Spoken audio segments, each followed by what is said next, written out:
Well, back once again. This time with a Reverend guitar. Company was started by Joe Naylor in 1997.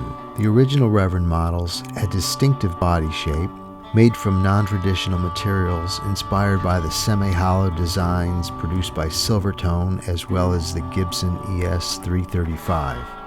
The original models were constructed using a core of solid mahogany surrounded by acoustic chambers. A strip of molded plastic provided the frame, while the front and back of the guitar was made out of a phenolic laminate sheet.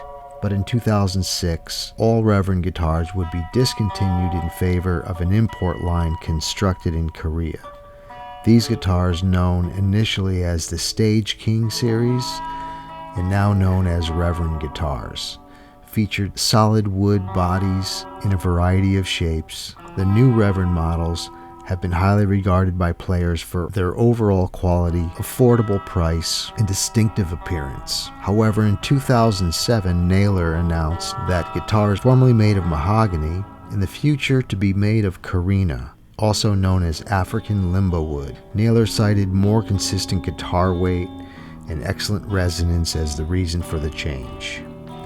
The company was sold in 2010 to Ken and Penny Haas. The company moved to Sylvania Township in Ohio in 2015.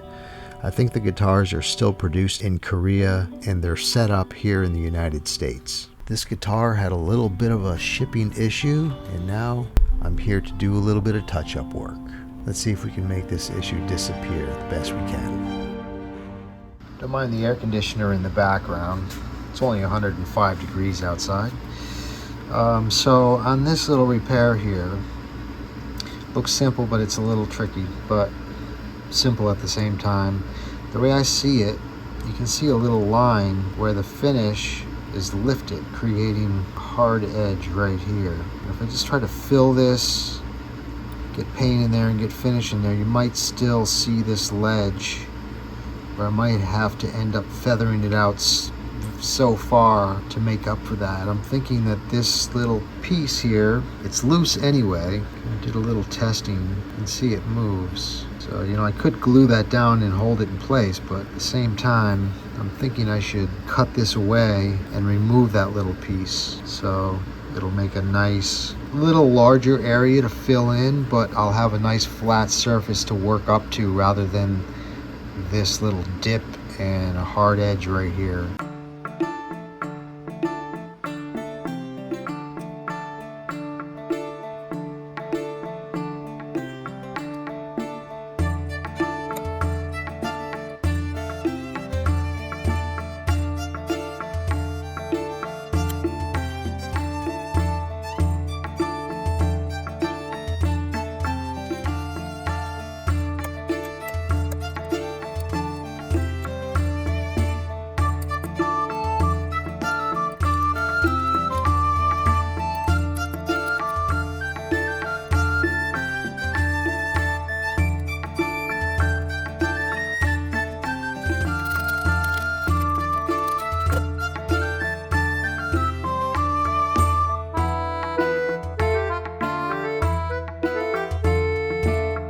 Now that I have it masked off, I'm going to take a little bit of black acrylic paint and fill in all the wood. Hopefully I don't see any more white or wood showing through. So I want to make sure I fill everything in, even on the edge of the paint itself, the original paint. That little area can leave a little witness line. I put the paint on and let it dry, but now that I'm looking at it, it's really rough. So just to kind of guarantee that that doesn't telegraph through, I'm gonna just sand this back and try to smooth that out, and then put some more paint on it.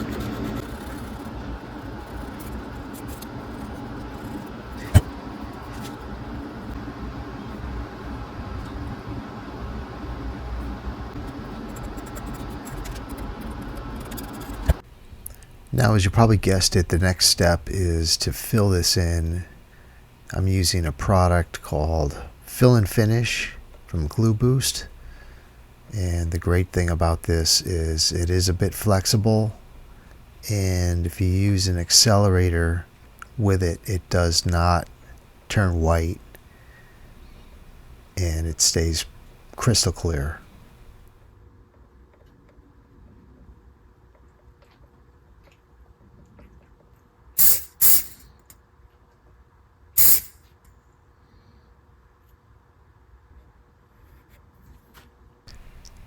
I'm going to probably add 2 or 3 applications of this until I get it to be proud of the surface, so I can take it down smooth and hopefully level with the existing finish.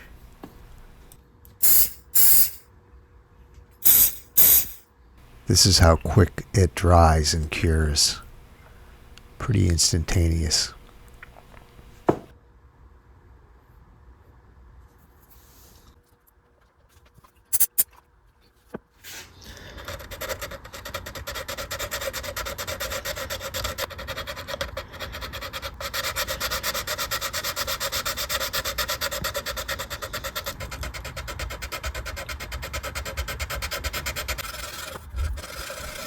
I started out using 220 sandpaper.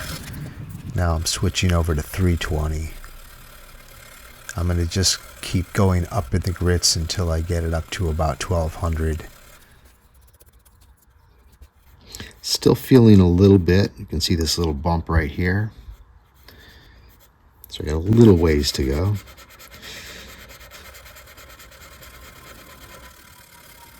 I want to do this transition here till I just start touching the original finish. Probably go to 1200, maybe 2000 before I start polishing.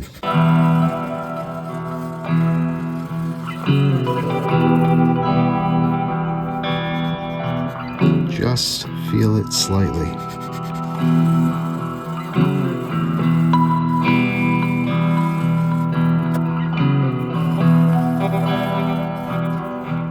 Now I'm going to move up to about a 400 grit. I dropped a little glue on the side to fill in some of this cracking that's going on, very slight cracking. So I'm going to give that the same treatment.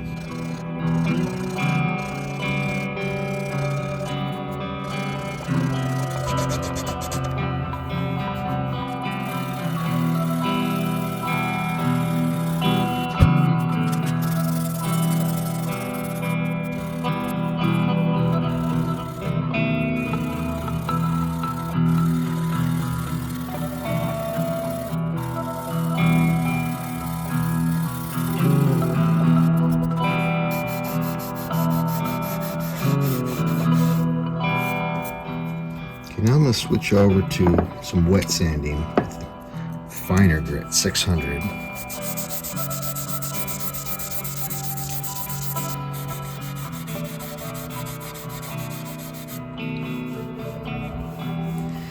Now I'm not liking something I'm seeing here.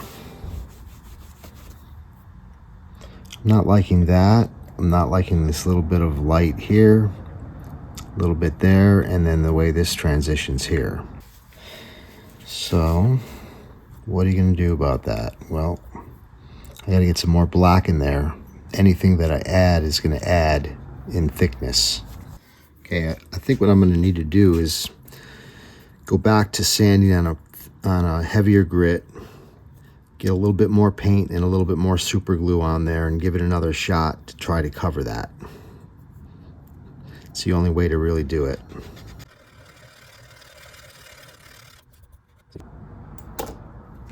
This is naphtha just to see what we're looking at here. Okay, so let me get a little more color, a little bit of color, and then drop in some more super glue and build that back up and kind of start over a little bit. So now I have some color on there, but I just want to glaze over some of this finish. So I'm just putting it on a paper towel.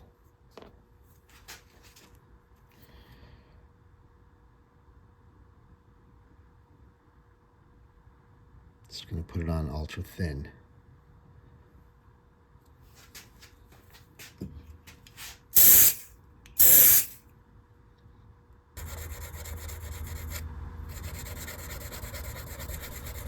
So now with a very thin layer of glue, I'm just going to start out with a little wet sanding on 600 grit and work my way up from there. And hopefully not sand through.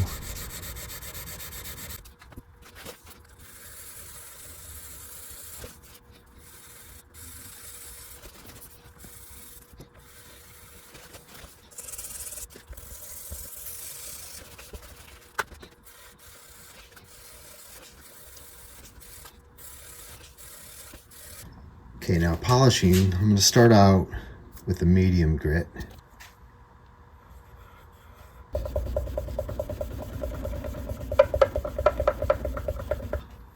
Now I'll jump up to the fine.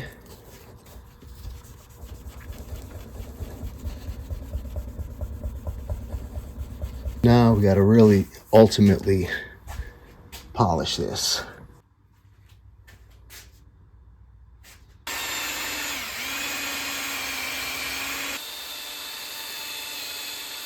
Almost there now. Finish it off with some car polish.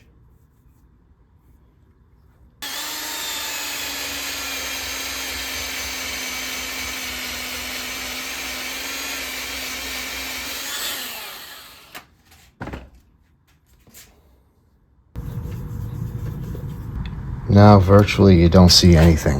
Just a slight little ripple.